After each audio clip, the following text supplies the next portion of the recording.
Praise the lord. ప్రభునందు పిల్లరా బాగున్నారా? దేవుని యొక్క పరిశుద్ధ నామమును బట్టి మీ అందరికీ మరి ఒకసారి ప్రభు అయిన యేసుక్రీస్తు వారి నామములో మరి వందనాలు తెలియజేస్తున్నాను, శుభాలు తెలియజేస్తున్నాను. మరి యొక్క సమయంలో రండి, దేవుని యొక్క వాక్యము మనం జ్ఞాపకం చేసుకుందాం. కొరింథీ పత్రిక 5వ అధ్యాయము మొదటి మాట, భూమి మీద మన గుడారము అయిన ఈ నివాసము శిథిలమైపోయినను చేతి పని కాక దేవుని చేత కట్టబడినదియు నిత్యమైన నివాసము పరలోకమందున్నది మనకున్నదని ఎరుగుదము. దేవుడి పరిశుద్ధ లేఖనము ద్వారా మనందరితో మాట్లాడును గాక. దేవుని యొక్క వాక్యం ఏం చెప్తుందంటే, భూమి మీద ఉన్న ఈ గుడారం అనగా ఈ శరీరం ఇది చేతితో చేయబడినది. అనగా ప్రభు అయిన యేసుక్రీస్తు వారు మరి నేల మంటితో తీసి మరి చేతితో ఆయన్ను సిద్ధం చేశారంట. ఈ యొక్క శరీరాన్ని మొట్టమొదటిగా ఆదాముని మరి ఆయన క్రమాన్ని బట్టి మనందరం కూడా అదే క్రమానికి చెందినవారు. చేతి పని కాకుండా నిత్యమైన నివాసము, నిత్యము ఉండే మరి ఒక గుడారము, నిత్యము ఉండే మరి ఈ శరీరం మీద ఉండి మనం నివసించడానికి ఉండే ఒక నివాసము పరలోకంలో మనకుందంట. దేవుని యొక్క వాక్యము చెప్తూ ఉంది ఇక్కడ, గుడారమైన ఈ నివాసము శిథిలమైపోయినను. చూడండి, ప్రసంగి గ్రంథము 12వ అధ్యాయము 3 నుండి 7వ వచనం వరకు ఇలా రాయబడి ఉంది. ఇక్కడ శిథిలము ఎలాగవుతుంది అని రాస్తున్నాడు భక్తుడు. దేవుని యొక్క వాక్యములో ఈ గుడారము శిథిలం ఎలాగవుతుందంటే, ఆ దినమున ఇంటి కావలి వారు వణుకుదురు, వంగుదురు, విసురువారు కొద్ది మంది అగుట చేత పని చాలించుకొందురు. ఇగో ఇది శిథిలం ఎలాగైపోతుంది అంటే, ఇక్కడ దేవుని యొక్క వాక్యము రాయబడి ఉంది, ఆ దినమున ఇంటి కావలి వారు వణుకుదురు, బలిష్ఠులు వంగుదురు. అనగా ఒకప్పుడు నువ్వు బలంగా ఉన్నావు, చిన్న బిడ్డగా ఉన్నప్పుడు ఎంతో బలశాలిగా ఉన్నావు. ఇక ఆ బలం అలా పెరిగి పెరిగి పెరిగి యవ్వన కాలం వచ్చేటప్పటికీ మరీ బలంగా తయారయ్యావు. కానీ అది ఎప్పుడు అలాగే ఉండిపోతుందా ఆ బలము అంటే, ఎప్పుడైతే 35-40 మొదలైందో అప్పటి నుంచి బలము తగ్గడం మొదలెడుతుంది. అందుకని ఇక్కడ అంటాడు, బలశాలులంతా వణుకుతారంట, వంగుతారంట. ఇక తర్వాత ఏమంటున్నారు, విసరువారు కొద్ది మంది అగుట చేత పని చాలించుకొందురు, కిటికీల గుండా చూచువారు కానలేక యుందురు. విసరువారు అంటే గాలి, అంటే ఆయాసం వస్తుంది అన్నమాట. నీకు ప్రతి విషయంలోని ఆయాస పడతా ఉంటావు. 2 మెట్లు ఎక్కాలంటే ఆయాసం, కొద్ది దూరం నడవాలంటే ఆయాసం, కొద్ది వేగంగా నడవాలంటే ఆయాసం, గుండెలు తిరగబడుతూ ఉంటాయి. అంటే వణుకు మొదలవుద్ది, మరి అక్కడి నుంచి బలహీనత కూడా మొదలవుతుంది. అలాగనే కిటికీల గుండా చూచువారు ఏమంటారు, కిటికీల గుండా చూచువారు కానలేక ఉందరు. ఇగో కిటికీలు ఇవే, కిటికీల గుండా చూచేవారు లేక నీ కంటి చూపు తగ్గిపోతుందని దేవుని యొక్క వాక్యం. ఇగో ఈ గుడారము శిథిలమైపోతూ ఉంటుంది.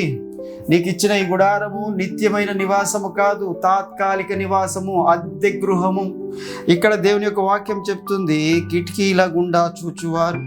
మొదట 5 పాయింట్లు ఉంటుంది, తర్వాత 10 పాయింట్లకి వెళ్తుంది, తర్వాత 1.5 పాయింట్, తర్వాత 2, తర్వాత 2.5, ఇలాగ అద్దాలు మార్చుకుంటూ వెళ్తూ ఉంటాం.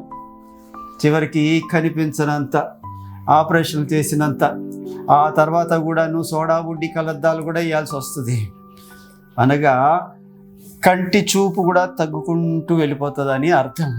ఇగో తర్వాత తిరగటి రాళ్ళ ధ్వని తగ్గిపోవును, వీధి తలుపు మూయబడును. తిరగటి రాళ్ళ ధ్వని అంటే ఈ పళ్ళు, నీకున్న పళ్ళు ధ్వని తగ్గిపోతుందంట. ఒకప్పుడు నీకు మాంసం కూరేస్తే అందులో మూలుగు వేయలేదని నువ్వు మూలుగుతూ ఉంటావు, అందులోని మూలుగు వస్తే కటక్కమని నవ్వులేస్తావు. అంత బలమైన అంత గట్టిగా ఉండే ములుగుని సైతం అంతకంటే గట్టిగా ఒక్క నొక్కుతో నొక్కేస్తూ ఉంటాం. అయితే తిరగటరాల ధ్వని తగ్గిపోతుందంటండి. అనగా ఒకానొక దినంలో ఎలాగొస్తుందంటే మిక్సీ వేసి అన్నం నీకు పెడతారు. మిక్సీ వేసిన అన్నము జ్యూస్ తాగినట్టుగా తాగాల్సి వస్తుంది. అన్నం కూడా నవ్వలేని పరిస్థితికి వచ్చేస్తావు, అరగని పరిస్థితికి వచ్చేస్తావు. లోపల తిరగటి రాళ్ళు, లోపల ఏదైతే అరుగుదల శక్తి ఉందో అది తగ్గిపోతుందంట. ఈ శరీరము శిథిలమైపోతూ ఉంటుంది. ఈ శరీరంలో బలం ఎప్పుడు ఒకలాగా ఉండదు. చిన్నప్పుడు చిగురాకు వలె అందంగా బలంగా మొదలయ్యి కావాల్సినంత స్థాయికి వచ్చి మరి అక్కడ నుండి 35 నుండి మళ్ళీ తగ్గడం మొదలు పెడుతుంది. 35 ఎప్పుడైతే దాటావో, దేవుడిచ్చింది 70 సంవత్సరాలు కాబట్టి మధ్యలోని 35 ఉంది. ఇటు 35 అటు 35 70. ఈ 70 ఎప్పుడైతే 35 దాటిందో అక్కడ నుండి నీ యొక్క కౌంట్ డౌన్ స్టార్ట్ అవుతుంది అన్నమాట. నేను బెదిరించడానికి చెప్పట్లేదు, భయపెట్టడానికి చెప్పట్లేదు. అందుకనే దేవుని యొక్క వాక్యం ఏం చెప్తుందంటే, భూమి మీద మన గుడారమైన ఈ నివాసము శిథిలమైపోతుంది. శిథిలం అవడానికి కావలసిన సూచనలు నీ శరీరంలోనే కనబడతా ఉంటాయి. ఇదిగో ఒకసారి ఒక భక్తుడు అన్నాడంట దేవుని దగ్గర, దేవా నీవు నన్ను తీసుకెళ్ళాలి అనుకున్నప్పుడు నాకు ముందుగా తెలియపరచాలి అని అడిగాడంట. దయగలిగిన దేవుడు కదా, సరే అన్నాడంట. అలాంటి ఛాన్స్ ఎవరికి ఇస్తాడండి దేవుడు? ఇస్తే బాగుండు కదా. ఎప్పుడు మనం చచ్చిపోతామో అది ముందే తెలిస్తే ఎంత బాగుంటుంది కదా. అలాగే అన్నాడంట. అయితే ఒకానొక దినమున మరి ఆయన ఆయుష్కాలం పూర్తయినప్పుడు మరి వచ్చి హఠాత్తుగా తీసుకెళ్ళడానికి మరి ప్రభు దేవదూతలు పంపిస్తే నేను రాను, దేవుడు నాకు ముందుగా చెప్తానన్నాడు, ఎప్పుడు తీసుకెళ్తాను అప్పుడు వస్తానన్నాడు అని గట్టిగా వాదించాడంట దేవదూతలతోనే. అవునయ్యా నిజమే చెప్పాడు కదా ప్రభు, మీకు ముందే చెప్పాడు కదా అన్నాడంట. ఎప్పుడు చెప్పారు? ఎప్పుడు చెప్పడం ఏంటయ్యా, నువ్వు ఎప్పుడైతే 35 దాటిన తర్వాత అద్దంలో చూసుకుని నీ తెల్ల వెంట్రుకలు వస్తున్నాయని తెలుసుకొని ఒక్కొక్క వెంట్రుకను పీకడం మొదలుపెట్టావో అది మొదటిగా చెప్పిన సూచన దేవుడు. రెండవది, ఎప్పుడైతే కళ్ళజోడు పెట్టుకోవడం మొదలు పెట్టావో, సరిగా కనబడట్లేదన్నావో, అంత దూరానున్న అక్షరాల్ని, ఇంత చిన్న చిన్న చీమ తలకాయలంత అక్షరాల్ని కూడా చదవగలిగిన నీవు పెద్ద పెద్ద అక్షరాల్ని కూడా చదవడానికి కష్టపడ్డావు, అది రెండవ సూచన. మూడవది, ఎప్పుడైతే ఒక్కొక్క పన్ను మరి పంటి డాక్టర్ దగ్గరికి వెళ్ళి 5,000 ఇచ్చి పీకించుకున్నావో అది మూడవ సూచన. నాలుగవది, ఎప్పుడైతే నీ చర్మము బిగుత్తుగా ఉండే నీ చర్మము, బలంగా ఉండే నీ చర్మము ముడత దేరడం మొదలుపెట్టిందో అది 4వ సూచన. ఎప్పుడైతే నీకు 2 మెట్లు ఎక్కితే ఆయాసం వచ్చిందో అది 5వ సూచన. ఎప్పుడైతే నువ్వు గ్లాస్ పట్టుకొని గడగడ వణుకుతా ఉంటున్నావో, తాగినప్పుడు నీ చేతుల్లోని నీ నరాల్లోని బలం తగ్గిపోయి వణుకు వచ్చిందో అది 6వ సూచన. ఎప్పుడైతే నీవు బలహీనుడని తెలిసిపోయిందో అది సంపూర్ణమైన 7వ సూచన. ఎప్పటికప్పుడు దేవుడు నీకు చెప్తానే ఉన్నాడు, ఈ శిథిలమైపోతుంది ఈ గుడారము, ఇక్కడ నుండి నువ్వు వెళ్ళవలసిన రోజు వచ్చేస్తుంది, ఇక్కడి నుంచి నువ్వు మారవలసిన రోజు వచ్చేస్తుంది, జాగ్రత్త పడు అని దేవుడు చెప్తున్నాడు. ఒక భక్తుడు అంటాడు, నా ఆయువు ఎంతో నాకు తెలియజేయ్యా, నా యొక్క బ్రతుకు దినాలు నాకు తెలియజేయ్యా అని కీర్తనకారుడు ఒక దగ్గర మరి దేవుణ్ణి అడుగుతున్నాడు. తెలుపుము నా ఆయువు ఎంతో. ఈ రోజున దేవుడు నీకు తెలియజేస్తున్నాడు, నీ ఆయుష్ 70 సంవత్సరాలు, అధిక బలం ఉంటే 80 సంవత్సరములు. మరి ఈ రోజున నీ ఆయుష్ని గురించి నువ్వు జాగ్రత్త కలిగి ఉన్నావా? ఎందుకు జాగ్రత్త కలిగి ఉండాలి అని అంటే, కీర్తనకారుడు ఒక దగ్గర ఇలా మాట్లాడుతున్నాడు. కీర్తనల గ్రంథము 39వ కీర్తన 4వ చరణంలో దేవుని యొక్క వాక్యము ఇలా రాయబడి ఉంది. యెహోవా నా అంతము ఎట్లున్నది, నా దినముల ప్రయాణము ఎంతైనది నాకు తెలుపుము, నా ఆయువు ఎంత అల్పమైనదో నేను తెలుసుకొనగోరుచున్నాను, నా దినముల పరిమాణము నీవు బెత్తెడంతగా చేసి ఉన్నావు, నీ సన్నిధిలో నా ఆయుష్కాలము లేనట్లే ఉన్నది. ఎంత స్థిరుడైనను ప్రతి వాడును కేవలం వట్టి ఊపిరి వలె ఉన్నాడు. దేవునికి మహిమ కలుగునుగాక. దేవుని వాక్యం చెప్తుంది, యెహోవా నా అంతము ఎట్లున్నదో నాకు తెలుపుము. ఈ రోజున నీ అంతం ఎలా ఉంది? మనుషులందరూ పాపులుగానే పుడుతున్నారు, కానీ పాపిగా మరణించడం మరణించకపోవడం నీ చేతిలోనే ఉంది. పాపిగా మరణించడం వారెన్ బఫెట్ గారు అన్నారంట. ఏమని అన్నారు? మనుషులందరూ పేదలుగానే పుడతారు, కానీ పేదలుగా చనిపోవాలన్న రూల్ అయితే మాత్రం లేదంట. పేదలుగా పుట్టడం అన్నది వారి చేతిలో లేదు, పుట్టుక వాళ్ళ చేతిలో లేదు, కానీ మరణం వాళ్ళ చేతిలోనే ఉంది.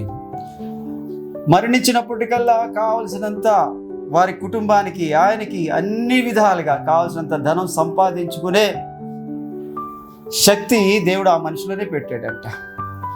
అయితే ఇక్కడ నేనేం చెప్పాలనుకుంటున్నానంటే, కావలసినంత దేవుని కృపను పొందుకోవడానికి, పాపాన్ని వదిలించుకోవడానికి, పరిశుద్ధుడిగా మార్చబడ్డానికి దేవుడు అది కూడా నీ చేతిలోనే పెట్టాడు. అంటే అందుకని అంటాడు, ఇగో నా దినముల పరిమాణము నీవు బెత్తెడంత చేసి ఉన్నావు. బెత్తెడు, బాల్యము, యవనము, నడిప్రాయము, వృద్ధాప్యం, 4 వేళ్ళు, బెత్తెడంతా చేసి ఉన్నావు. ఈ రోజున నువ్వు ఏ స్థాయిలోని, ఏ స్టేజ్ దగ్గర ఉన్నావో నాకు తెలియదు. ఒకవేళ బాల్యంలోనే ఉన్నావా? అయితే నీ బాల్య దినములందే నీ సృష్టికర్త అయిన దేవుని నీ స్మరణకు తెచ్చుకో. లేదా యవ్వన కాలం ముందు ఉన్నావా? నువ్వు యవ్వన కాలమందే, నీ యవ్వన కాలమందే నీ దేవునికి లోబడు. ఎందుకనంటే ఇగో యవ్వన కాలమందు కాడి మోయిట నరునికి మేలు. యవనస్తులారా మీరు బలవంతులు, ఇదిగో దేవుని వాక్యము మీలో నిలబడుచున్నది అని అంటాడు. ఇగో యవ్వనులు దేని చేత తమ నడతను శుద్ధి చేసుకొందురు, నీ వాక్యమును జాగ్రత్తగా చూచుకొనుట చేతనే కదా అని దేవుని యొక్క వాక్యము. ఇగో యవనస్తుడని యోసేపు దేవుని యొక్క సన్నిధిలోని తన యవన కాలంలో తన పరిశుద్ధతను కాపాడుకున్నాడు. ఈ రోజున నీ యవన కాలంలో ఉన్నావేమో ప్రియ సహోదరుడా, నీ యొక్క ఆయుష్ బెత్తెడంతా 4 వేళ్ళంతా. ఒకటి బాల్య దినము, రెండోది యవ్వన కాలము, మూడోది నడిప్రాయం. ఇప్పటికీ నువ్వేమైనా సంపాదించావా? అటు కుటుంబానికైనా సంపాదించావా? లేదంటే ఇటు భక్తికైనా సంపాదించావా? ఏదో ఒకటి సంపాదించావా? ఈ 2 సంపాదించలేదు అనుకోండి, ఇటు కుటుంబానికి పనికిరావు, అటు దేవునికి పనికిరావు, ఇటు సంఘానికి పనికిరావు, అటు సమాధికి పనికిరావు. సమాధికి సగం సచ్చినోడిని తీసుకెళ్ళలేదు, సంఘంలోని సగం సచ్చినోడిని ఉంచుకోలేదు. అనగా నీకు అర్థమవుతుందా? నువ్వు జీవించుచున్నావన్న పేరు ఉన్నదే కానీ నువ్వు మృతుడవే. అంటే ఇటు జీవిస్తున్నావు, అటు మృతుడవు, సంఘంలో పనికిరావు. అదే జీవిస్తున్నావు, మృతుడవు, అటు సమాధి చేయడానికి పనికిరావు. ఈ రోజున నడి వయసు వరకు వచ్చేసావు. నువ్వు 35 దాటి 50 దగ్గరికి వచ్చేసావు. నువ్వేమైనా సంపాదించుకున్నావా? దేవుణ్ణైనా సంపాదించుకున్నావా? సత్క్రియలు సంపాదించుకున్నావా? పుణ్యకార్యాలు సంపాదించుకున్నావా? రక్షణ సంపాదించుకున్నావా? దేవుని పరిశుద్ధాత్మను సంపాదించుకున్నావా?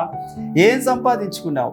ఒక సర్వలోకము సంపాదించుకుని తన ప్రాణమును పోగొట్టుకుని నీ ఎడల వాడికి ఏమి ప్రయోజనం అని దేవుని యొక్క వాక్యము మత్తయి సువార్తలోని నిన్ను నన్ను కూడా అడుగుతున్నాడు.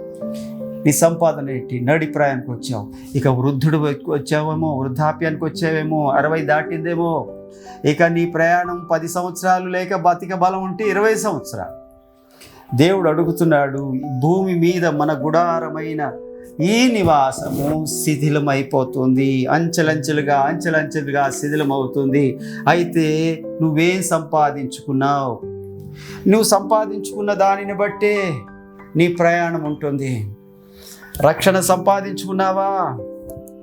రక్షణ సంపాదించుకోకుండా ఇక్కడ నుండి నువ్వు వెళ్ళే మార్గం ఏదో నీకు తెలీదు. రక్షణ లేకపోతే నువ్వు ఎక్కడికి వెళ్తావో నీకు తెలీదు. నీ ప్రాణము పోయిన నాటికి నీ సంపాదన గట్టిగా ఉండాలి. ఏమంటున్నాడంటే, చాలామంది ఏం సంపాదిస్తున్నారంటే పాపము వలన వచ్చు జీతమైన మరణాన్ని సంపాదించుకుంటున్నారు.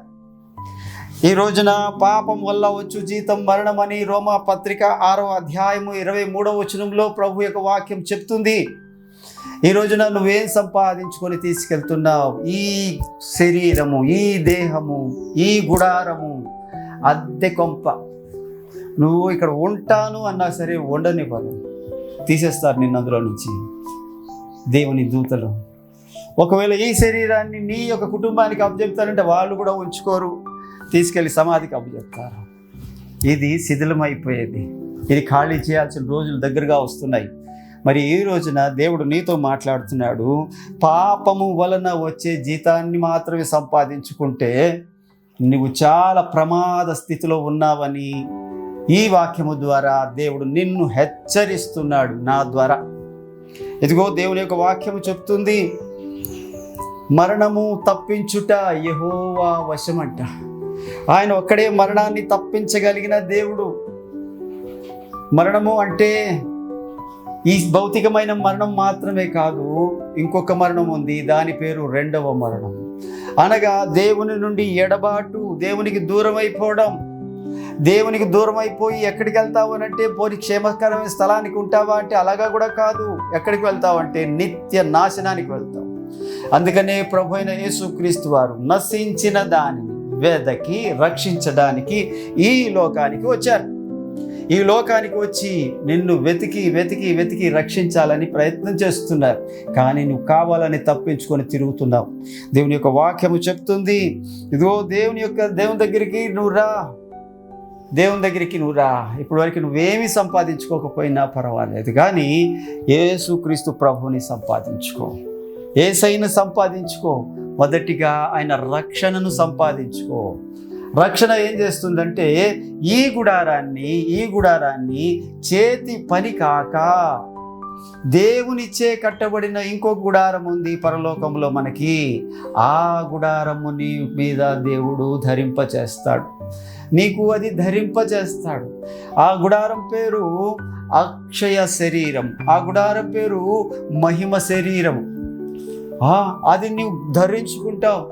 ఇక దానికి నేను ఇందాక మనం చెప్పుకున్నట్టుగా మరి ఆ జుత్తు ఊడిపోవడం, జుత్తు తెల్లబడిపోవడం, పళ్ళు ఊడిపోవడం, ఇలాంటి పిచ్చి పరిస్థితులు లేవు. చర్మం ముడతపడడం, అందం తగ్గిపోవడం, బలం తగ్గిపోవడం, ఆయాసం రావడం, ఇలాంటివి ఏవీ లేవు. అవన్నీ ఆ యొక్క మహిమ కలిగిన శరీరానికి లేవు. ఎందుకు చెప్పమంటారా? ఎందుకు అంటే మన ప్రభు అయిన యేసుక్రీస్తు వరుడు, అంటే పెండ్లి కుమారుడు, యవ్వనస్తుడు. ఆయనను బట్టి మనమందరము కూడా మరి వధువుగా మార్చబడుతున్నాం. వధువుగా మార్చబడడం అంటే మనము కూడా ఒక యవ్వన వధువు సంఘముగా మార్చబడుతున్నాం అన్నమాట. ఆ యవ్వన వరుడు వివాహము చేసుకునే ఆత్మీయమైన పోలిక చొప్పున యవ్వన సంఘముగా, వధువు సంఘముగా నీవు నేను మార్చబడుతున్నాం. అందుకనే ఎఫెసీ గ్రంథకర్త అంటాడు కదా, అది ముడత అయినను కళంకమైనను అట్టిది మరి ఏదైనను లేక. ఏమన్నాడండి? ముడతలు ఉండవు, కళంకాలు ఉండవు. మరి ఇలా ఇప్పుడు ఏదైతే చెప్పుకున్నామో అవేవి ఉండవు. శుద్ధ యవ్వన సంఘము, పరిశుద్ధ సంఘము, ప్రభు అయిన యేసుక్రీస్తు వారి భార్య. మరి ఆమెతోని ఏముంటాయి అంటే, ఇప్పుడు నువ్వు వెళ్తూ ఉన్నప్పుడు ఏం సంపాదించుకోవాలో 4 సంపాదించుకో. ఒకటి, రక్షణ సంపాదించుకో, ఆ వధువుల సంఘంలో చేర్చబడతాం. రెండవది, వారి క్రియలు వారి వెంట పోవును, క్రియలు సంపాదించుకో, సత్క్రియలు సంపాదించుకో. దానిని బట్టే నీకు తీర్పు తీరుస్తాడు దేవుడు. మూడవది, పరిశుద్ధాత్మను సంపాదించుకో. ఎందుకనగా ఎఫెసీ పత్రిక 4:30లోని దేవుని యొక్క వాక్యం చెప్తుంది, విమోచన దినము వరకు మీరు ఆయన యందు ముద్రింపబడి ఉన్నారు. ఆయన ఉంటేనే నువ్వు పరలోకంలోకి వెళ్తావు, ఆయన లేకపోతే నీకు పరలోకంలోని మరి ప్రవేశము లేదు. ఆ పరలోకంలో ప్రవేశం కావాలంటే ఆయన ఉండాలి అంటే నీ యొక్క శరీరము పరిశుద్ధ రక్తం చేత కడగబడాలి, అనగా రక్షణ ఉండాలి. ఇక 4వదిగా చెప్పాల్సింది ఏంటంటే, నువ్వు ముఖ్యంగా ప్రభుని సంపాదించు. వాక్యాన్ని సంపాదించుకో. ప్రభు అంటే వాక్యము. పేతురు పత్రిక మరి చివరి 1వ అధ్యాయము చివరి వచనములోని ఒక మాట మీకు చూపిస్తున్నాను. గడ్డి ఎండును, దాని పువ్వును రాలును, అయితే ప్రభు వాక్యము ఎల్లప్పుడూ నిలుచును. అంటే నీలోని దేవుని వాక్యము ఏదైతే ఉందో అది ఎల్లప్పుడూ నిలబడి ఉంటుంది. అది నశించిపోదు, దానికి మరణము లేదు. జీవము కలిగిన వాక్యము, జీవాధిపతిని యేసు వాక్యం. ఆయన వాక్యమై ఉన్న దేవుడు. ఆదియందు వాక్యము ఉండెను, వాక్యము దేవుని యొద్ద ఉండెను, వాక్యమే దేవుడై ఉండెను. ఆ వాక్యమే శరీరధారిగా కృప సత్య సంపూర్ణుడిగా మరి ఈ యొక్క భూమి మీదకి వచ్చారు. మరి ఆ ప్రభువే నిన్నేమంటున్నాడంటే, ఈ శరీరాన్ని విడిచిపెట్టి నువ్వు వాక్యంగా మారిపో, వాక్యముగా రా, పరలోకానికి రా, వాక్యము నీలో ఉంచుకో. ఆ వాక్యమే ఒకానొక దినమున నిన్ను పరలోకానికి చేరుస్తుంది. ఈ రోజున ఈ 4 కాపాడుకో. రక్షణ కాపాడుకో, సత్క్రియలు కాపాడుకో, పరిశుద్ధాత్మ దేవుని దుఃఖపెట్టొద్దు, ఆయన నీ దగ్గరలో నీలోనే ఉంచుకో, వాక్యాన్ని ఎప్పుడు పోనివద్దు. ఈ 4 నీలోనే ఉంటే ఇగో ఈ శరీరము శిథిలమైపోయినను చేతి పని కాక దేవుని చే కట్టబడిన ఆ మహిమ కలిగిన గృహములోనికి నీవు నేను కూడా చేర్చబడతాం. కనుక ఈ రోజున దేవుడు నిన్ను నన్ను మరి ఈ యొక్క వాక్యము ద్వారా ప్రోత్సహిస్తుంది ఏంటంటే, ఇదిగో నీ ఎదుట జీవమును నీ ఎదుట మరణమును ఉంచి ఉన్నాను, నీకు ఏది కావాలో అదే ఎంచుకో. ఈ లోక సంబంధమైన జీవితం కావాలా? నీ ఇష్టానుసారంగా జీవించు. అయితే ఒకానొక దినమున దీని గురించి లెక్క అప్పగించాల్సిన సమయం ఒకటి ఉందని జ్ఞాపకం పెట్టుకో. లేదా ఇగో జీవం కలిగిన మార్గం కావాలా? ఇగో అది కూడా నీ ఎదుటే ఉంది, అది ఇప్పుడే స్వతంత్రించుకో. అది దాని యొక్క అంతము గొప్ప మధురమైనది, గొప్ప వెలుగుమయమైనది, గొప్ప ఆనందకరమైనది, దేవుని సన్నిధిలో మరి ఆశీర్వాదకరమైనది. మరి ఆ 2 దేవుడు నీకు ఇప్పుడే మరి దేవుని ఎదుట ఉంచుతుండగా, ఈ భూమి మీద ఈ గుడారం శిథిలమైపోయినా పర్వాలేదు, నాకు ఇంకో గుడారం ఉంది, ఈ అద్దెలు ఖాళీ చేసేస్తాను, నా సొంత ఇంటికి వెళ్ళిపోతాను అని నువ్వు నిశ్చయిత కలిగి ఉంటే నువ్వు ధన్యుడవే. ఒకవేళ అలాంటి వారు లేకపోతే ఈ వాక్యము నీ కొరకే. దేవుడి వాక్యము నీ జీవితంలో ఆశీర్వదించునుగాక. Praise the lord. చిన్న ప్రార్థన చేద్దామండి. పరిశుద్ధుడా, ప్రేమ నమ్మకం కలిగిన దేవానికి స్తోత్రాలు నాయనా. ఈ యొక్క సమయంలో ప్రభా మా యొక్క నా తండ్రి మరి నాయన ఈ యొక్క కృపావార్త ఛానల్ చూస్తున్న వారితో మీరు మాట్లాడినందుకు వందనాలు ప్రభా. ఈ గుడారము శిథిలమైపోయిన చేతి పని కాని యొక్క గుడారం మా కొరకు మీరు సిద్ధం చేస్తున్నందుకు వందనాలు చెల్లిస్తూ, అందరము ఆ గుడారాన్ని ధరించుకోవడానికి ప్రభా, నిన్నే ధరించుకోవడానికి సహాయం చేసి దీవించమని యేసు నామములో అడుగుతున్నాను తండ్రి, ఆమేన్. ప్రైజ్ ది లార్డ్ అండి. అందరికీ వందనాలు. దయచేసి జ్ఞాపకం చేసుకోండి, ఈ యొక్క కృపావార్త ఛానల్ని లైక్ చేయండి, షేర్ చేయండి, సబ్స్క్రైబ్ చేయండి. మరి అలాగనే మీ యొక్క విలువైన అభిప్రాయాలు తెలియచేయండి. Praise the lord. దేవుని మిమ్మల్ని నిండాలుగా దీవించును గాక. ఆమేన్. వందనాలు.